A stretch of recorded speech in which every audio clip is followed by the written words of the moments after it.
Kashmiris, including Ijaz Ahmed Neku, Shahid Ahmed Malik, Waqar Farooq, Muhammad Ashraf Malik, Sajjad Ahmed, and Adil Hussain Mir in Kulgam, Kupwara, and Sopur areas. Pakistan has strongly condemned and rejected the latest Indian action aimed at illegally changing the demographic structure of the Indian-occupied Jammu and Kashmir. The so-called Jammu and Kashmir Reorganization Order 2020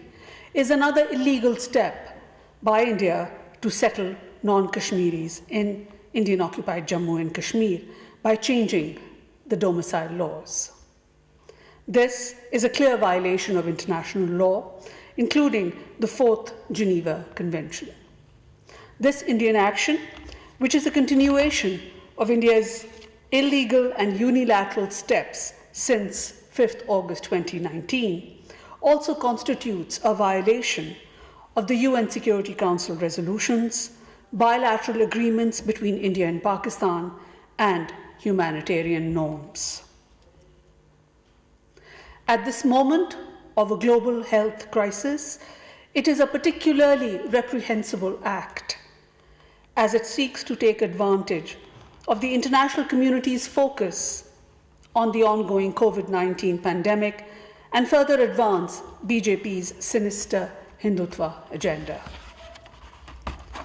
Pakistan also remains deeply concerned at the lack of medical supplies and assistance in Indian-occupied Jammu and Kashmir, where so far 170 cases of coronavirus have been reported, as well as the death of 5 people.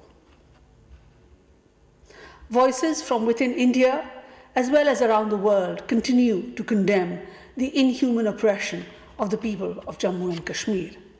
In a joint statement recently, 6 international human rights organizations underscored that measures to combat COVID-19 must respect human rights of every individual and urgently release all political prisoners, human rights defenders, and all those arrested in Indian-occupied Jammu and Kashmir after 5th August 2019.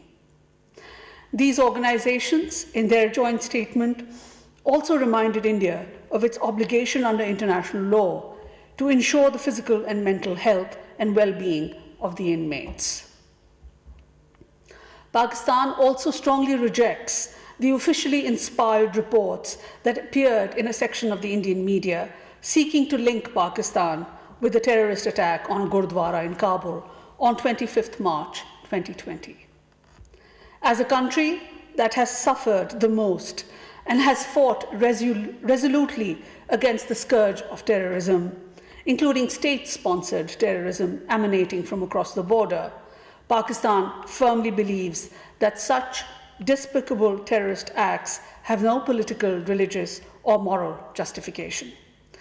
We are also very well aware of India's continuous smear campaign against us, but we are confident that these tactics will not succeed in misleading the international community. In recent days, as part of his continuous diplomatic outreach, Foreign Minister Shah Mahmood Qureshi exchanged views on the situation arising out of the COVID-19 pandemic and ways to address it with his counterparts from Indonesia, Malaysia, Singapore, Australia, as well as with the Secretary General of the Shanghai Cooperation Organization.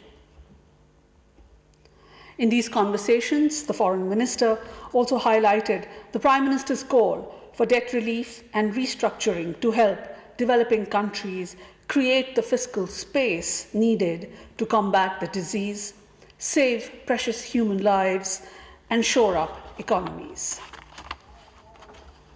In the wake of the COVID-19 pandemic, and as part of the national effort under the leadership of the Prime Minister and the direction of the Foreign Minister, the Ministry of Foreign Affairs and our missions abroad have established a robust and round-the-clock outreach initiative to provide our overseas communities with relief and assistance wherever required. Food rations are being supplied by our missions across the globe wherever our nationals are facing hardship due to the prevailing conditions. Following the establishment of the Prime Minister's COVID-19 Pandemic Relief Fund 2020, our missions abroad have been instructed to share the information widely with our diaspora communities, as well as reach out to donors, philanthropists, and suppliers in their areas of jurisdiction.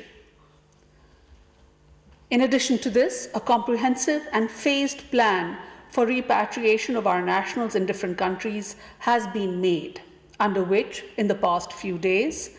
101 nationals have returned from UAE, 40 from Doha, 170 from Bangkok, 194 from Istanbul, 128 nationals were repatriated from Tashkent, 3 from Tajikistan, and 136 of our nationals returned from Baghdad safely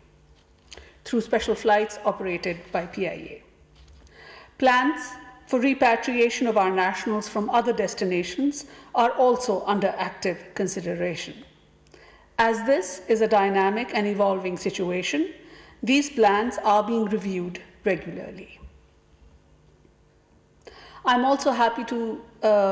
state that our 2-member solidarity team from our Beijing embassy, comprising officers Junaid and Salman,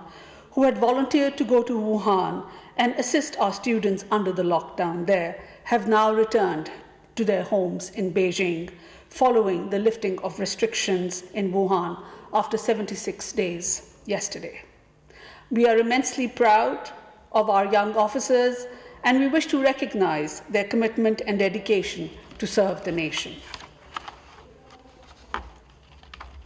Separately, in response to the special request by the government of Afghanistan and based on humanitarian considerations,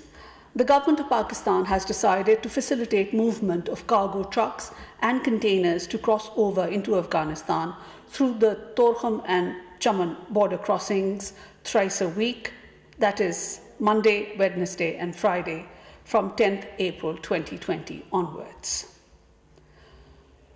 Moreover, in view of the current situation due to the COVID-19 pandemic, the government of Pakistan has also approved the validity of all types of visas issued to foreign nationals who are currently in Pakistan that had expired since 15th April 2020 and are due to expire by 30th April 2020 shall be deemed to be valid till 30th April 2020. I thank you very much. Responses to all media queries will be uploaded later today on our website.